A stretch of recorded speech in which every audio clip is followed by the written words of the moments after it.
Hello, I'm Dennis Palumbo. This is number 0809, the Stuff File program with Peter Anthony Holder, and it comes to you right now.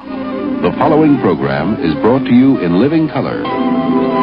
Now, it's time for an eclectic mix of interviews and some of the oddest news stories you'll ever hear. It's the Stuff File program with Peter Anthony Holder.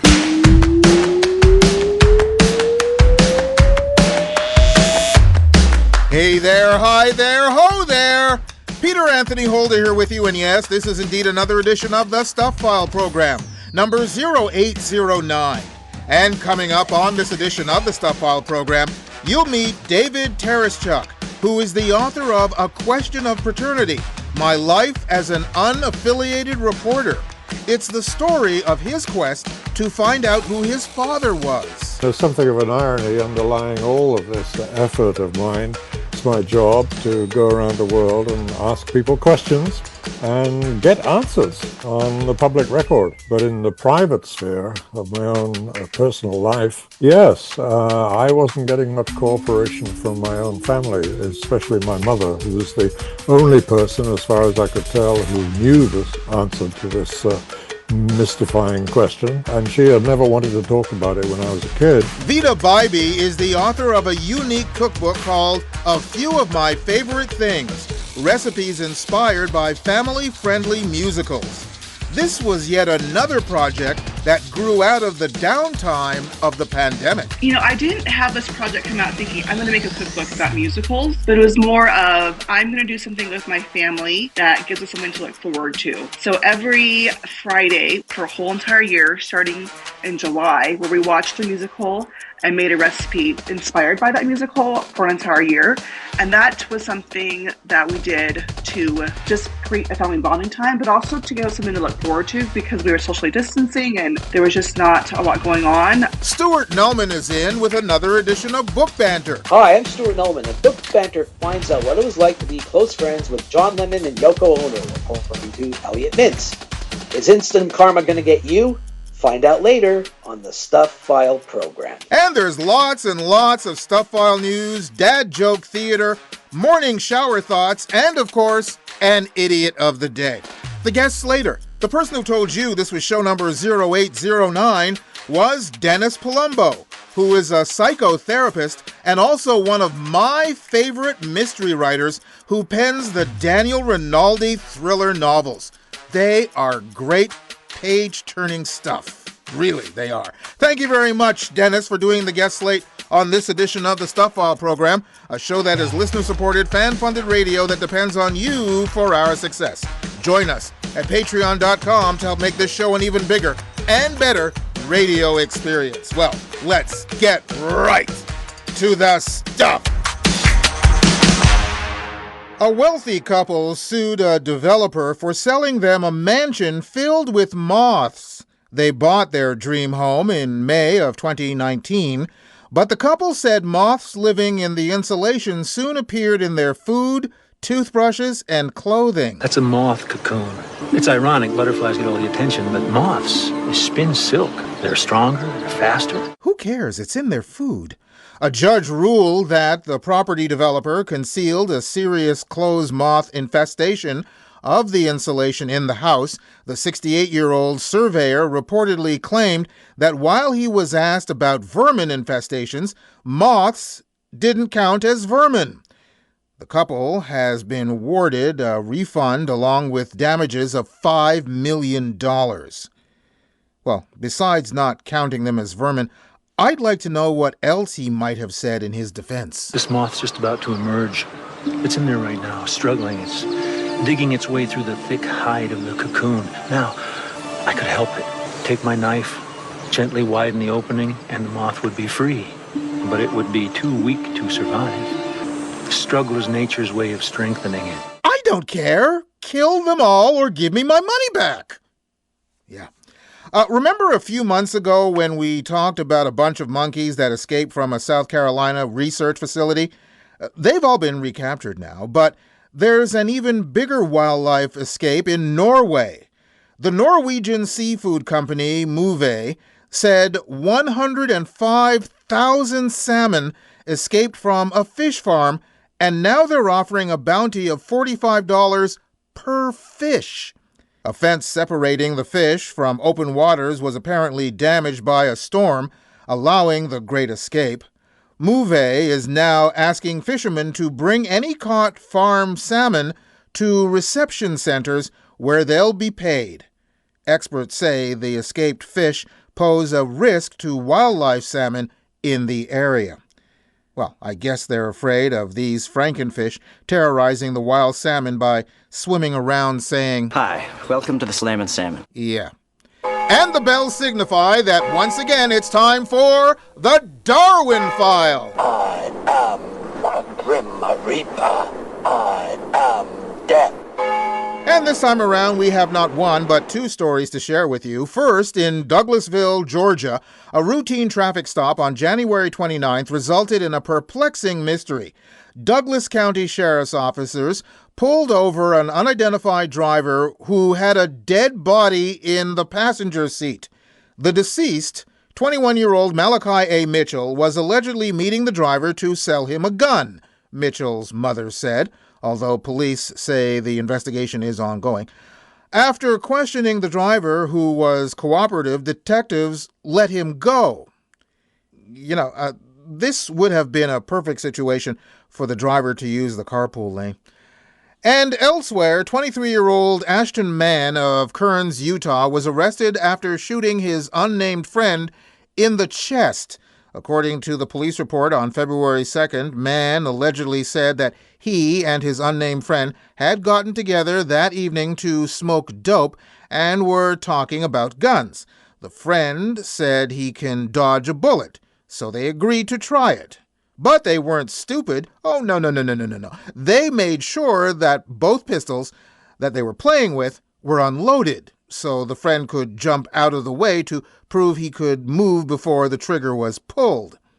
After 6 or so tries, the final time, the gun fired, striking the victim in the chest. So apparently, not as unloaded as they thought. A man was arrested, charged with second-degree felony manslaughter and a felony charge related to firearms. Well, guns are always loaded. That's a rule that's doubly true if the user is also loaded. Yeah. There are just some games that you shouldn't play. And that's why the Tree of Life is often self-pruning. I have come for you. I am death.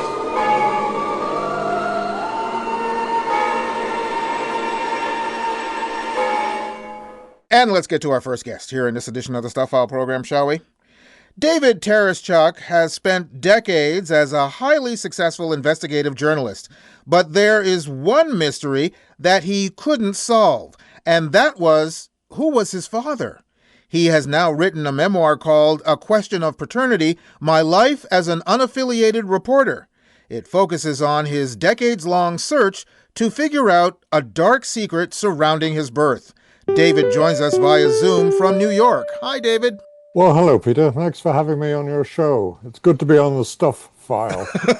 Thanks for being on the Stuff File. Much appreciated. You, as I said, decades-long reporter. So you're used to digging out the truth. But it was difficult, as the old saying goes, the cobbler's children go without shoes. It's difficult, or was difficult, for you to find the truth in your own story. That's true. I mean, there's something of an irony underlying all of this effort of mine.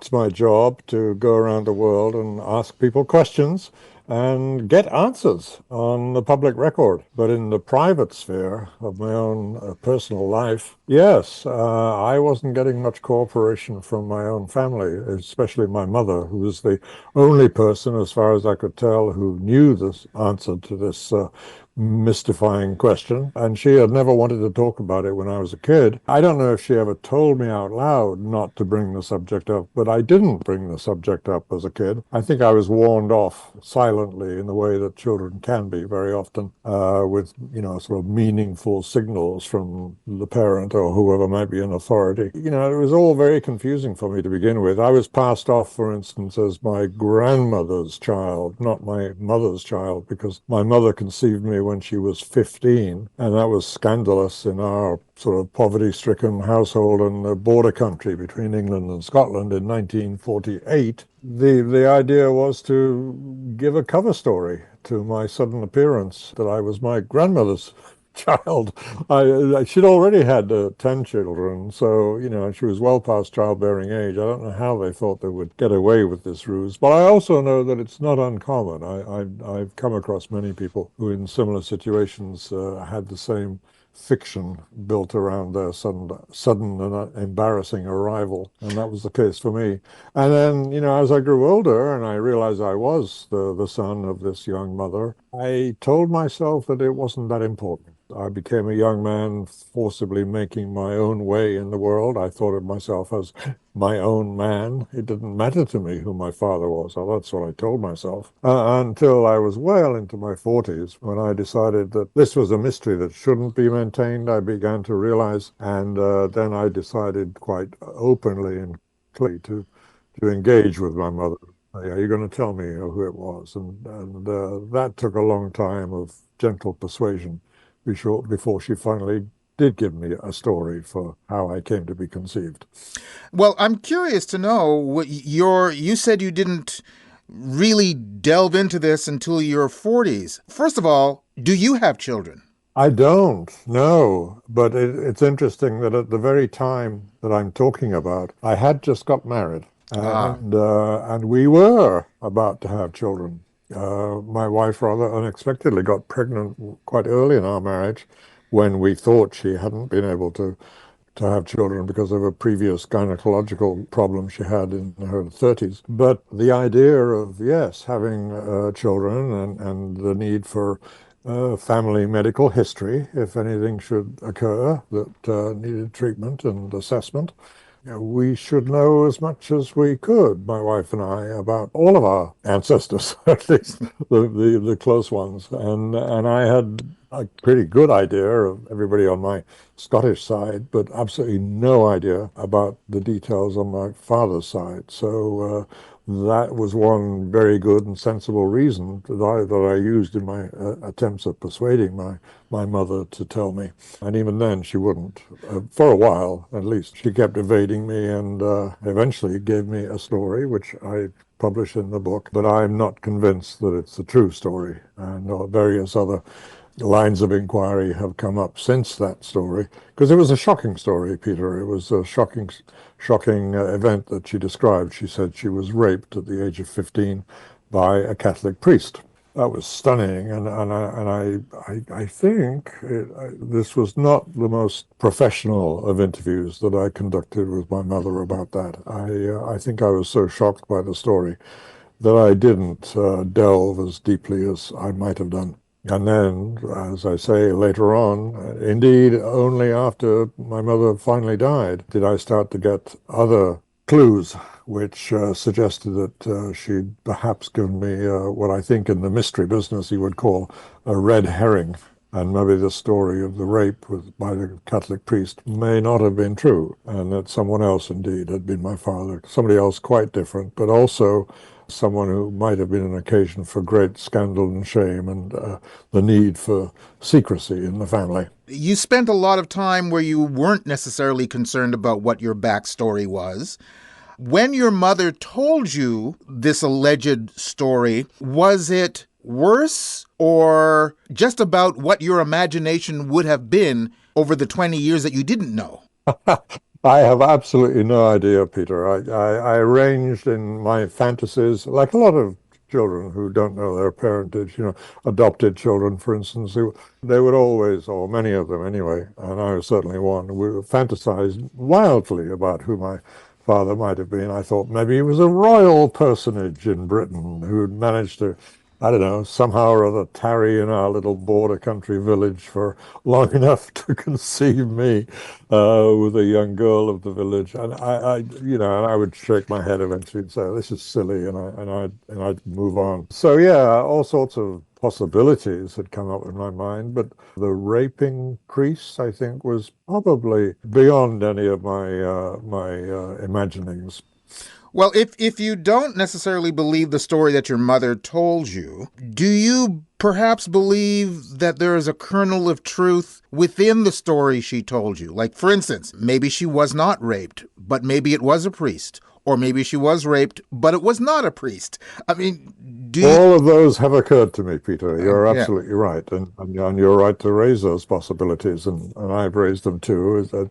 And there's just no way of knowing. Well, I mean, there is what I'm not conducting a criminal investigation here. I haven't got a burden of proof to establish that's too forbidding. I mean, I can go with the basic principle of civil law in both Britain and North America, that in civil trials, the preponderance of evidence is enough to suggest something that you can perhaps be settled, you can settle with, and imagine that this is the most likely truth. And that's where I've come. I don't want to give all the details away of the book, but I've ended up with a story which seems to match the preponderance of the evidence that exists. And I don't have it as what I would ideally like as the journalist I am. I would like what the Brits call something that's copper-bottomed. This side of the Atlantic, I think it's more often called ironclad truth. Yes. And I would love it to be ironclad. And what I have is a set of suggestions, a set of likelihoods, and I think I've got to have to bite my journalistic lip and just accept that I've got so far, and perhaps I get no further. But you never know. The modern miracle of DNA analysis and matches of people's DNA on these genealogical websites that have proliferated over the last 2 decades or more could always come up with a new line of inquiry and a new suggestion that might be a little firmer and a bit more clear than what I've been able to establish so far. I do seem to have quite a lot of relatives of some kind, probably second cousin, thereabouts, that sort of distance between us, who live in Germany. So I have that to factor into the general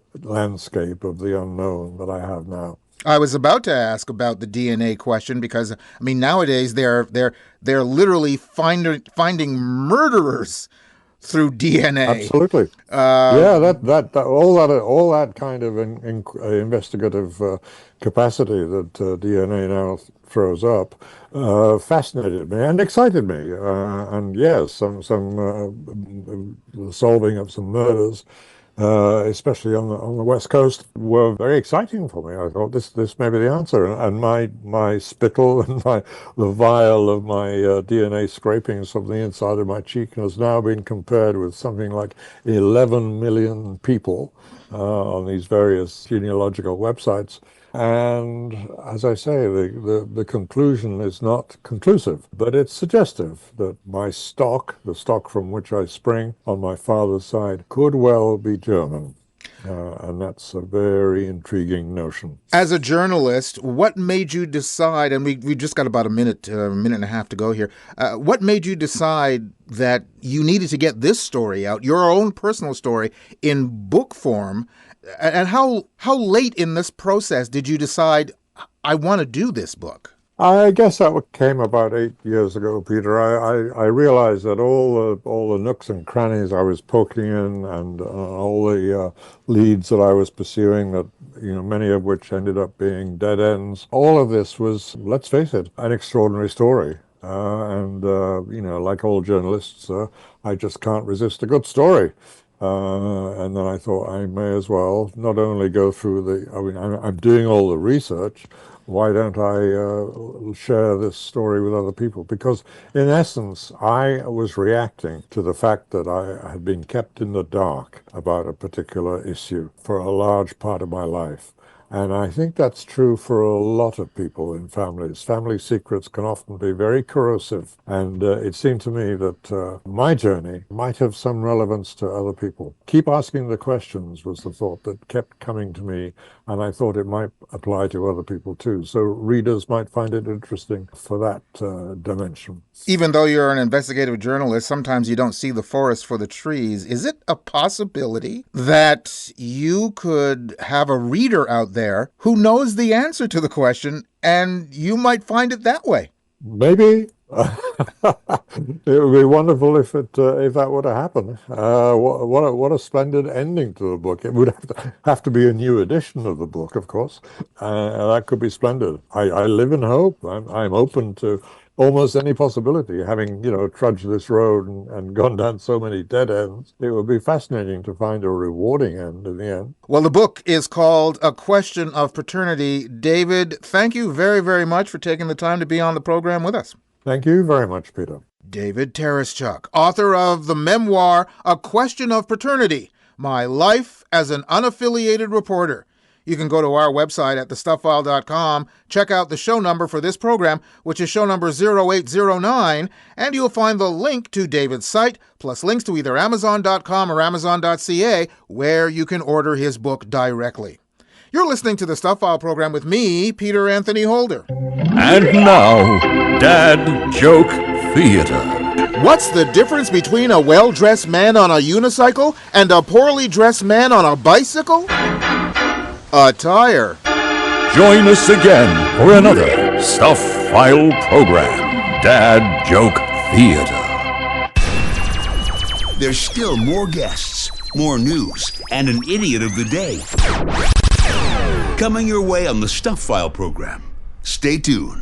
The Stuff File program is a listener-supported, fan-funded radio show that depends on you for our success. Join us at patreon.com to help make this show an even bigger and better radio experience. Sign up and find out about our rewards program.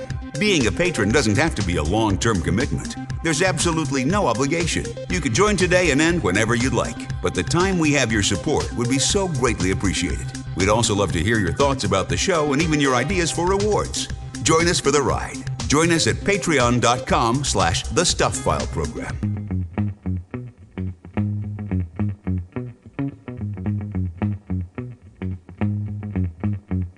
You're listening to the Stuff File program with Peter Anthony Holder, coming to you from Montreal, Canada, where we share the longest unprotected border in the world with the United States. Take that as a sign of extreme friendship or a warning. And still to come on the program, we'll talk to the author of a very interesting cookbook, plus Stuart Nulman will be along with another edition of Book Banter. We still have a morning shower thought and, of course, an idiot of the day coming your way, and much more in Stuff File News right here, right now. A Japanese customs official is in hot water after allegedly leaving sensitive documents on a train after a night out drinking. The unnamed worker reportedly consumed 9 glasses of beer in Yokohama one night and lost a bag containing information on 187 people, some of whom are suspected drug smugglers. According to officials, the employee also lost work laptops. The finance ministry apologized and said the employee would face consequences. Does that mean that his name will be added to the missing list? And here's a guy in the news that, for the last decade, I've been touting as a cautionary tale for the early adoption of Bitcoin. A man who believes his hard drive, containing $700 million in Bitcoin, is in a landfill and is considering buying the entire dump. James Howells from Wales claims that his then partner, now ex, accidentally threw the drive away in 2013. While Howells has been struggling to gain access to the dump site to search for his hard drive, his request has been denied. Now he's looking to buy the site. Howells said, "I would potentially be interested in purchasing the landfill site as is and have discussed this option with investment partners." Even if the sale goes through, the 39-year-old has his work cut out for him. The landfill contains over 1.5 million tons of garbage. And not only that, even if he owned it, environmentally he just can't willy-nilly dig it up. The Newport City Council said the cost of digging up the landfill, storing and treating the waste could run into millions of pounds without any guarantee of either finding the hard drive or it still being in working order. You know, if I were making a movie out of this, one of my plot points would be, did the ex really throw it out? Yeah. Police are investigating a heist at Pete and Jerry's Organics Farm in Greencastle, Pennsylvania, where about 100,000 organic eggs, valued at $40,000, were stolen from a distribution trailer. With skyrocketing egg prices, a dozen eggs has broken $8 in the state of Pennsylvania alone. Money seems to likely be the motive, but police are keeping an open mind, said State Trooper Megan Frazier.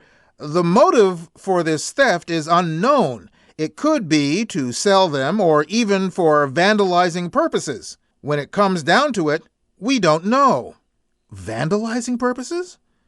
Does somebody actually need 100,000 eggs for next October's Mat Night? And finally, in this section of Stuff File News, before we get to our next guest here in this edition of the Stuff File program with me, Peter Anthony Holder, it's February, the love month.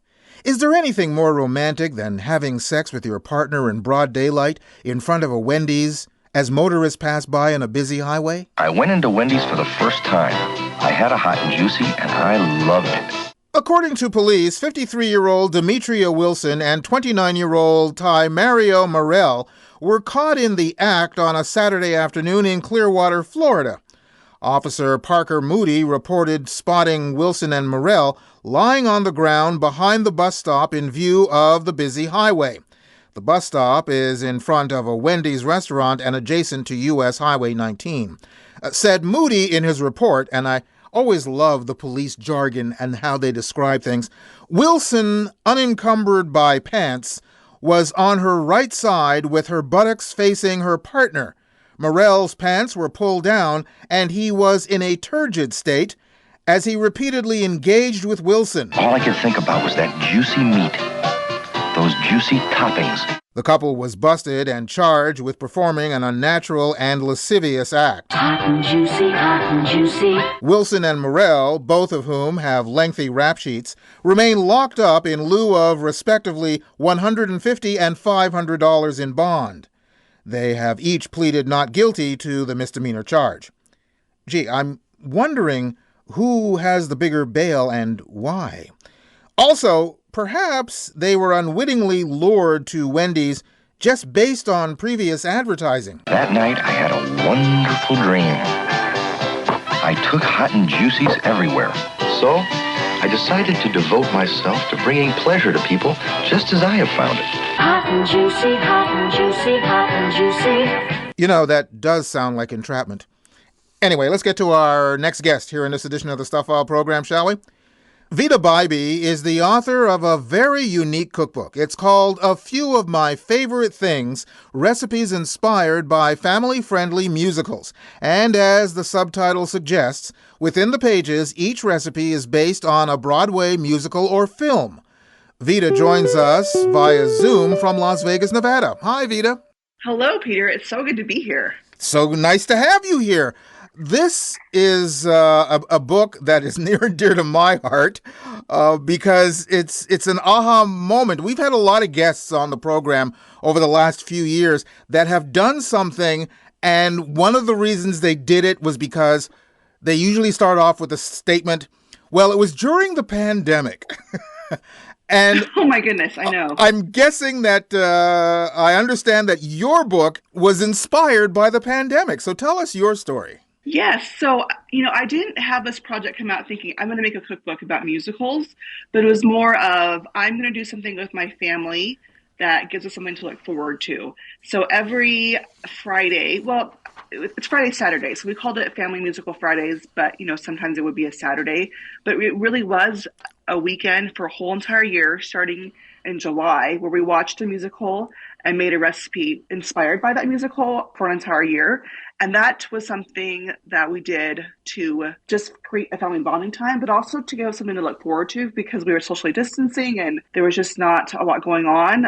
Like every day was Blur's Day. It was like Wednesday felt like, 3 days long. So having that opportunity to get together and do this, it was really special for us. And it can only happen when the whole world shuts down a bit, Okay, so how did the idea start in the first place? And the next question to that end is, how did you decide, this is more than just our family get-together. This is a book. Right. So It started off because we were watching, just shows. And so on Disney Plus, Hamilton was coming out in July, and we decided, let's sit down and watch this. And before this time, my kids have been obsessed with Hamilton for years before the show actually came out. None of us haven't seen it before. And we actually don't watch a lot of musicals up until this point. I had kind of a sour taste in my mouth with them. And it's because of just the representation. I just didn't see a lot of Asian Americans, and I just kind of turned my back to them a little bit. But after we watched Hamilton, like this resurgence of this curiosity, my kids were like, "We love this," and I loved it too. And I thought, you know what? I think this is a good time to revisit some of those shows, like what I've actually been missing out on. Because my older kids, like some of them, the project we did was pretty much based on family musical films. So anything you could watch on TV that was accessible, we would do that.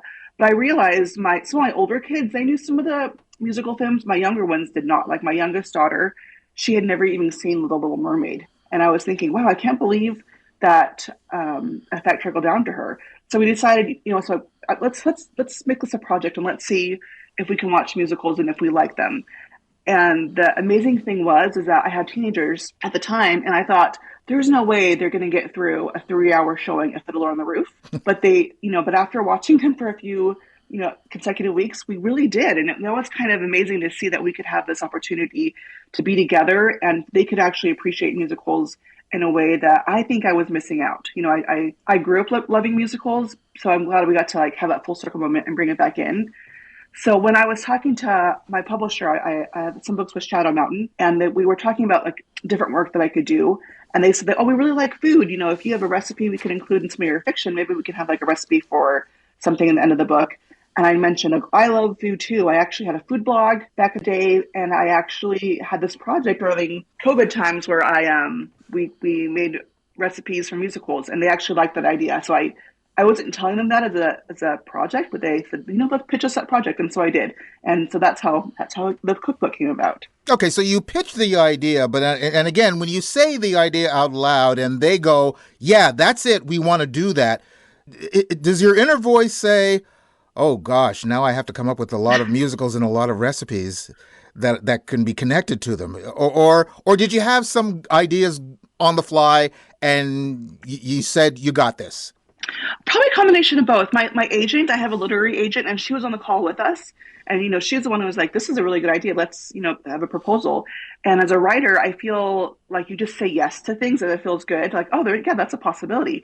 And I've learned that in my writing career, if something comes up and it's not necessarily something you plan on, just take that opportunity. So yeah, we talked a bit on that call, but then I went and I did nonfiction proposal for a cookbook, and I looked it up. And I was able to realize that the year I spent doing these musicals was actually a really good project. And I did use films that were from that time, but other ones too. So the book is called A Few of My Favorite Things, and it's inspiration from The Sound of Music, the song, but it also is a collection of my favorite recipes as well. And so they're ones that have been really dear to me, and they were able to. We use them in some of these books or in some of the musicals. There are so many things you could have named the book, but A Few of My Favorite Things is the perfect title as far as I'm concerned. So how did you blend the recipe to a particular musical? How did that work? Thank you for liking the title. I was really proud of it myself too. So with the musicals, we based them my family and I, we were thinking, what is the time period?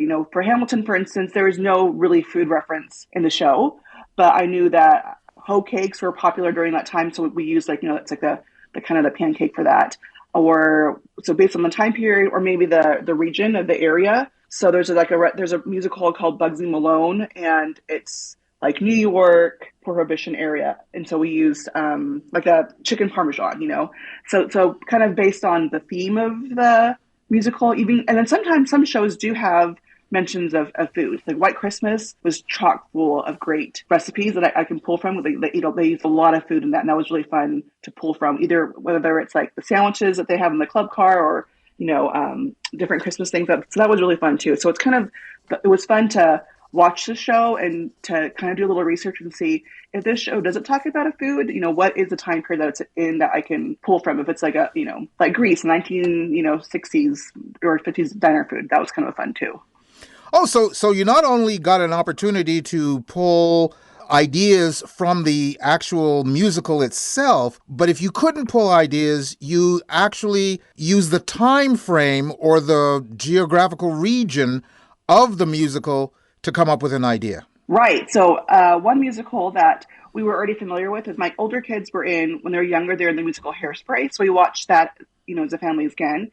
I think I might have looked for some food and they may mention some, but I pulled like the Baltimore crab cakes, from that area of Baltimore where the musical is from. And so that was kind of fun to learn that, crab cakes in Baltimore, they don't use any vegetables. So the one in the book, it's no vegetable. It's like, authentic to that region. Okay, so currently right now, there are some Broadway shows that have made it to the big screen.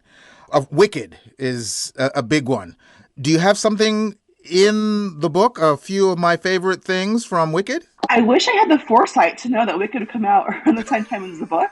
So I do have like some shortbread witch fingers that could be used for Wicked, but I did make a bonus recipe online that I shared for Wicked because it just came out and it was really fun to think of like, what could we make for Wicked? And it's going to be streaming. I think it may be streaming now too. I'm not quite sure, but we can make this recipe for this pie. And it's a Wicked mint pie. It's like a chocolate custard and the whipped cream could be either pink or green, depending on which way you want to do it. And that's just kind of a fun little nod to Wicked. And I used little chocolate chips, like mini ones. It's like witches' hats. So that was kind of a fun little flair to that recipe. You mentioned that you got together with your family during the pandemic and you watched these movies. I'm just wondering if a collective idea is also born in the kitchen. In other words, do you cook with your children? I do. Yes. We, They're not as much as an independent cook as I would like them to be, but it is fun to do things with them. So if we're wrapping wontons, they will help me with that, and they will do different things.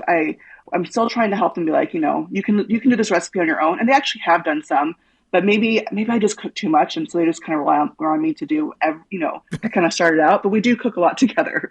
Have you connected just like your book does? Have you connected the recipes that you're doing to the movies that your kids have watched in helping them to get them to help you cook in the kitchen? Yeah, so they're really great helpers, and they actually, I think it's broadened our palate for food. I have a 13-year-old now, and I think maybe for the first majority of his young kid life, he did not eat any vegetables, and it's been interesting to see him, grow and change. He loves salads now, but when he was 7, he would not eat anything that was green or colored.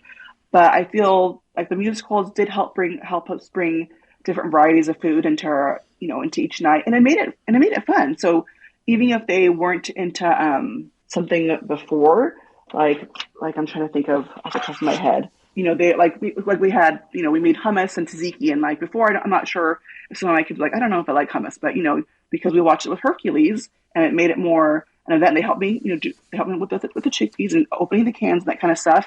And I think that helps them appreciate the food and have a more willingness to try a new thing. Willy Wonka and the Chocolate Factory is a musical. It has chocolate right in the title. What recipe do you have for Willy Wonka? So I think I have two. There's a violet blueberry hand pies where it says you use puff pastry to cut out circles for the hand pies, and you do like a blueberry glaze. But I also think I linked another recipe for a chocolate torte, because it's one of the easiest recipes I think in the book. I've had many kids kind of make it on their own. You pretty much melt chocolate, add sugar, butter, and it's kind of foolproof. You bake it into a cake pan, and that's really chocolatey, and so we use that one also for Willy Wonka. Well, an excellent idea for a book. Again, it's called A Few of My Favorite Things, and it's a cookbook with a twist. Veeda, thank you very, very much for taking the time to be on the program with us. Thank you for having me. I hope you are able to, create some fun memories in the kitchen yourself. Veeda Bybee, author of the cookbook A Few of My Favorite Things, Recipes Inspired by Family-Friendly Musicals. You can go to our website at thestufffile.com to the page for this show, which is show number 0809, and you'll find the links to Veeda's site, plus links to either Amazon.com or Amazon.ca, where you can order her books directly. You're listening to the Stuff File program with me, Peter Anthony Holder. Giving you something to think about. This is Morning Shower Thoughts. Heat, pressure, and time. It's funny how the three things that make a diamond are also the three things that make a waffle. Morning shower thoughts from the Stuff File program. Got something for the mailbag? Drop Peter a line. He'd love to hear from you. Send your email to mailbag@thestufffile.com. And remember, stuff is spelled S-T-U-P-H. That's mailbag@thestufffile.com. Or catch up with him on Twitter or Facebook. There's more Stuff File coming your way in just a few moments. Hey, how would you like to become a patron of the Stuff File program? It's easy to do. By going to patreon.com and becoming a patron, you help to make this show an even bigger and better radio experience. And if you become a regular patron, as a Patreon reward, I'll share with you an electronic version of my book, Great Conversations, my interviews with two men on the moon and a galaxy of stars. You've heard me say on many occasions about the myriad of celebrities I've had the chance to talk to that are contained in my book, which is published by Bear Manor Media. You've also heard me mention that some of the celebrities in my book, and many others, can be heard on our page at patreon.com. If you've been on the fence about joining Patreon, let me try to pull you over to our side. Join Patreon and claim your copy of Great Conversations, my interviews with two men on the moon and a galaxy of stars. Sign up at patreon.com/The Stuff File program. From our studios in Montreal, Canada, and going out to the rest of the world, this is the Stuff File program with Peter Anthony Holder.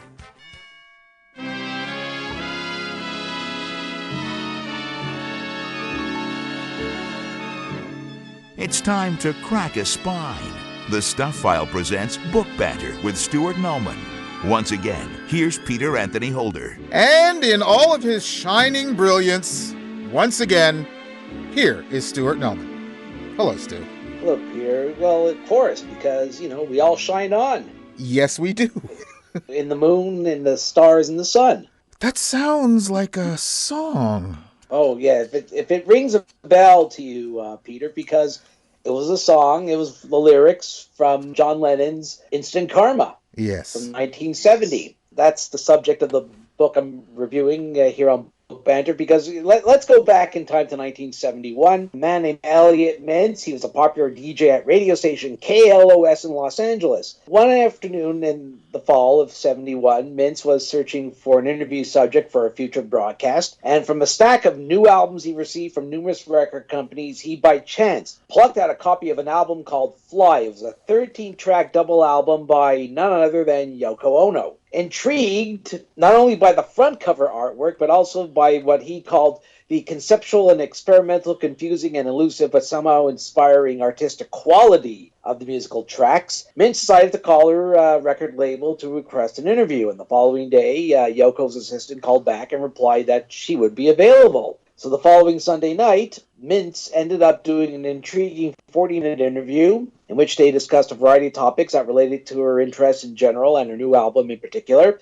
And the day after it aired, Yoko called Mintz, in which she thanked him for the interview because it gave her the chance to express herself as Yoko Ono and not Mrs. John Lennon. Thus began a friendship by telephone, in which she would call Mintz practically every day out of the blue and talk about a variety of subjects for hours on end, whether it be breakfast, tea, death, or books. Now, when they were talking about the latter topic during one of those phone conversations, Yoko suggested that she should speak to John about books about Eastern and Indian philosophy and religion, because Mintz had an interest in those kind of books just like John. From that suggestion evolved into a close, strong friendship between Mintz, John, and Yoko that lasted until Lennon's tragic death in 1980.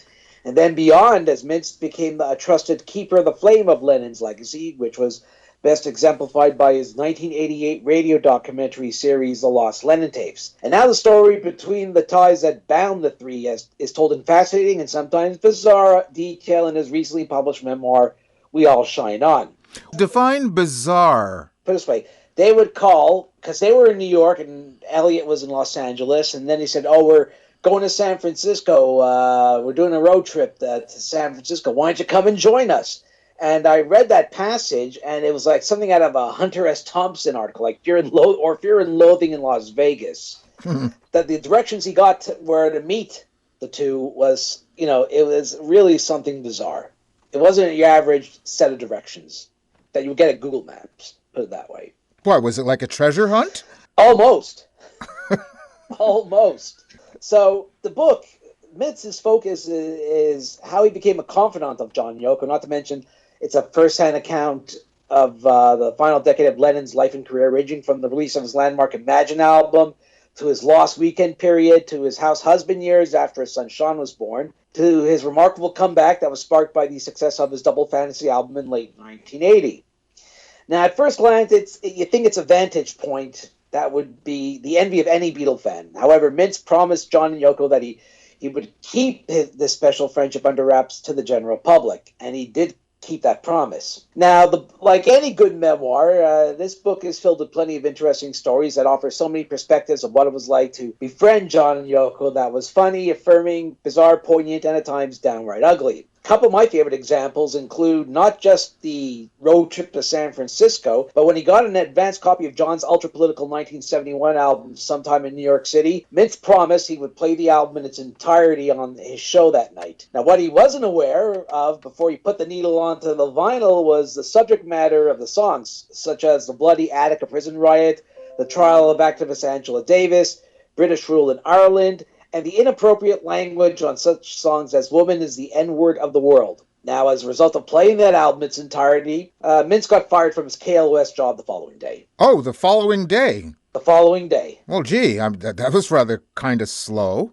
I remember I got fired in between during a commercial break, and that's not unusual. Well, yeah, I guess things changed dramatically from 1971 up until the time that you got axed. No, not really. I mean, I've heard of lots of people who said we'll be right back, and that was the last thing they said. And then they weren't.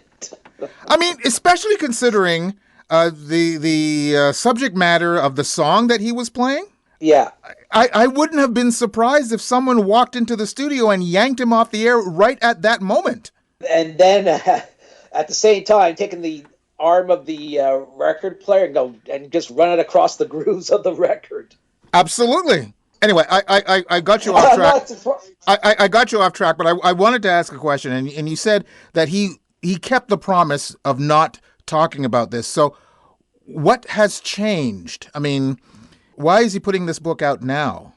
And does he have Yoko's agreeance to it? I'm sure he does. I mean, he probably suggested it to Yoko. I mean, look, Yoko's in her 90s. She's not going to live forever. She could live forever. We do not know until we know. That's true. And don't forget, it's been 45 years since John's untimely death. I think the wound, I mean, for most part, or the best it could, the wounds have healed. And it's, you could look back at John Lennon with tears, without tears, offers some interesting revelations. I mean, the owner of the Chicago Bears in the NFL died a couple of weeks ago at the age of 102. Oh, that's true, huh? Yeah. So she was that's right. She was Hallis's wife. She was Hallis's daughter. Daughter. Yeah. Ooh. Daughter. Oh man. And like I said, sometimes there's the right time to write a book. Like, I mean, if he would have put this out maybe a year or two after John's death, I think it would have a very negative impact. Put it that way. I mean, look, he waited 8 years to release the Lost Lennon tapes. Well, maybe because they weren't found. Yeah, it took that long to find them. Exactly. Anyway, the book is... The book is called We All Shine On, John, Yoko, and Me by Elliot Mintz. It's published by Dutton Books, and it's $42. And I usually ask, what other books do you consider in this genre? But I'm assuming there are hundreds of books out there about any one of the Beatles. Yeah, but this time I focus on two books by Beatle insiders, people who either knew the Beatles very well or worked with them very closely. So the first one is a book that came out in 1983 by Peter Brown, who was one of their close associates during the Apple record years, and it was called The Love You Make, which was a huge bestseller when it was released. I mean, I was 20 years old and I splurged for a hardcover edition of it. Didn't wait for the paperback because he offered, what it was like to work alongside the Beatles during this Apple venture, but also some revelations that were offered for the first time about the Beatles' sometimes outlandish behavior. And the other book is by May Pang. If you know your Beatles people very well, May Pang was Yoko's assistant and became John's appointed girlfriend during his Lost Weekend period between 1973 and 1975. She wrote a memoir. It was released the same year as The Love You Make, called Loving John, which gives an inside view of this year and a half in which John was like practically self-destructive, but also he put together some couple of good albums, well, Mind Games, rock and roll music, and also Walls and Bridges. But Elliot mentions that when it comes to the Lost Weekend period, he just gives his point of view. He said, let May Pang share her experiences, let her do it. I'm not going to interfere with May Pang's point of view. Okay. So again, this week's book is? It's called We All Shine On, John, Yoko, and Me by Elliot Mintz. It's published by Dutton, and it's $42. And how can one find you, sir? Well, if I'm not walking around the streets of Liverpool, which I hope to one day, you can find me right now on the pages of Montreal Times, mtltimes.ca, or my blog, which is stuartnumsgrapevine.wordpress.com. Excellent. Thank you very much, Stuart. Peace. War is over if you want it. Stuart Nulman with another edition of Book Banter here on the Stuff File program with me, Peter Anthony Holder.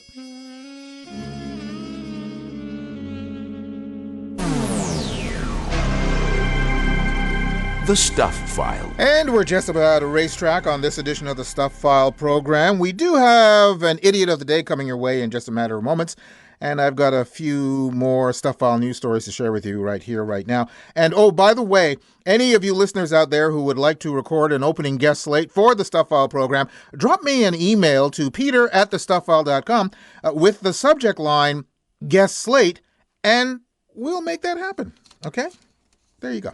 Okay, now, unexploded World War II bombs were found in a children's playground in northern England after workers began construction on a planned overhaul of Scott's Play Park.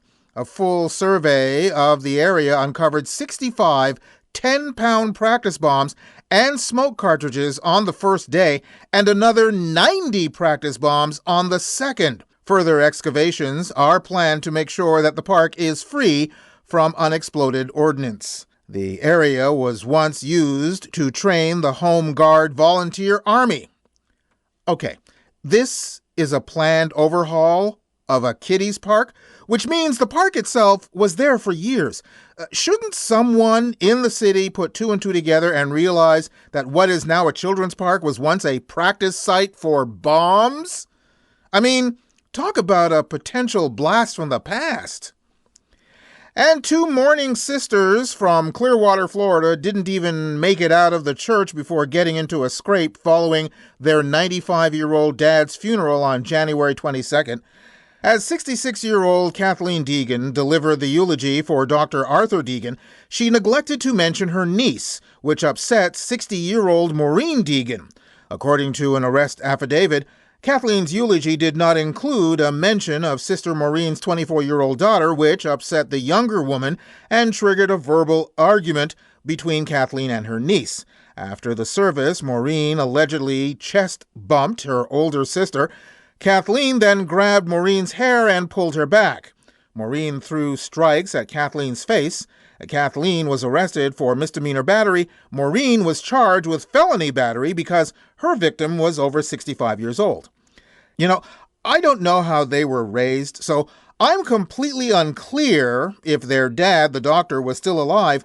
Would he have been angry, embarrassed, or thrilled? Yeah. Anyway, boys and girls, it's that moment you've all been waiting for. It's time now for the Idiot of the Day. And now it's time for the Strange Things Adults Do. The Stuff File presents the Idiot of the Day. Police in College Station, Texas, pulled over a car for a traffic violation. The officer dealt with the driver and then asked the passenger to identify himself. The 32-year-old did identify himself as Brandon Lakeith Hall, and the officer ran that name for warrants.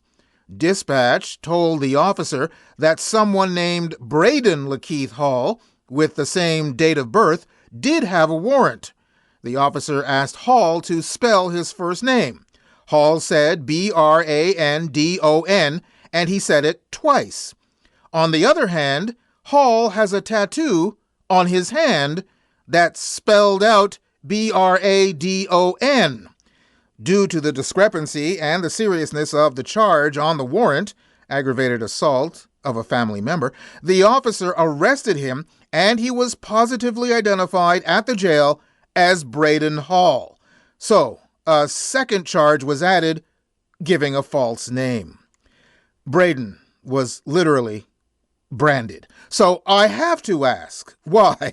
Oh, why would you give a police officer a fake name that is only one letter off from your own name, all the while having your correct name actually tattooed to your hand? One reason, and one reason only. You're an idiot! Gee, I'm only a kid, but even I know you're an idiot. And that's it for this edition of the Stuff File program, number 0809. Hope you enjoyed it. The website is thestufffile.com, and once again, Stuff is spelled S-T-U-P-H, where you'll find information and links on all of our guests by going to the weekly Stuff File page. Just look for the corresponding program number, and once again, that's 0809. Email me at peter@thestufffile.com. You can also find me on Facebook, Spoutable, Mastodon, and Blue Sky as PA Holder. Check us out on patreon.com, where you can become a patron of the program. Hope to see you back here for our next show on the air, online, or as a download. We're coming to you from everywhere, including KDXRadio.com, over the air on World FM in New Zealand, WLSL-LP FM in Dade City, Florida, KZZH-LP FM in Eureka, California, CKUW FM in Winnipeg, CFMU in Hamilton, CKLU in Sudbury, Local 107.3 FM in St. John, CHSR in Fredericton, and also streaming on just about any streaming service your little heart desires. That's it. Bye-bye. You've been listening to the Stuff File program with Peter Anthony Holder, a presentation of Flying Fish Communications. Well, you weren't literally with him. Well, maybe you were, but I don't see how. I mean, he does record these in advance, you know, and... Okay, maybe you did listen with him. Who am I to call you a liar? Personally, I've never met the guy, and I'm not in a hurry to either.